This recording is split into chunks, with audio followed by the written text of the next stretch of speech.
Hi friends, এগুলো সব আমার আম্মুর ক্রিয়েশন। আমি খুবই খুশি এবং আমি খুবই অবাক যে আমার আম্মুর হাতে এত সুন্দর জাদু আছে। সত্যিকার বলতে আমি এখন আফসোস ফিল করি, যদি আমি মেয়ে হতাম তাহলে এই সবগুলো আমি ইউজ করতে পারতাম। কিন্তু কারা সেই ভাগ্যবতী যারা এইসব ইউজ করবে। অনেক সুন্দর। এগুলো আসলে কোনোটাই সেল করার জন্য নয়, সবগুলো আম্মু নিজের শখের বসে করেছেন।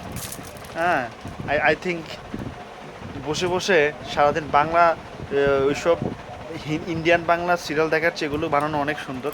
কারণ এগুলোর ভিতর এক একটা আর্ট আছে, হ্যাঁ, যেগুলো অনেক সুন্দর। এবং আপনার এক একটা মডেল দেখুন যে কতটা যুগান্তকারী মডেল।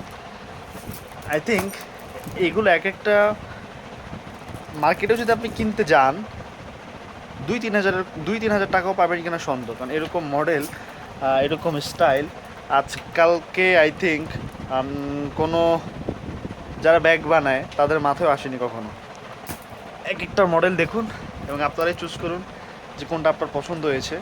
কিন্তু দুঃখের বিষয়, যেটাই পছন্দ হোক এর কোনোটাই আপনি পাবেন না। এর কারণ হলো এই সবগুলো আম্মু তার মেয়ে এবং তার কি আগন্তুক বউদের জন্য বানিয়েছেন। আপনি দেখুন কত কালেকশন, একজন শাশুড়ি এবং ওরফে একজন মায়ের প্রতিটা ব্যাগেই লুকিয়ে আছে এক একটি ভালোবাসা।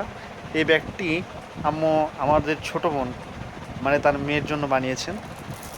অনেক সুন্দর ব্যাগটি। আমি মেয়ে হলে আমি সত্যি এই ব্যাগটি ইউজ করতাম। এই ব্যাগটি অনেক সুন্দর।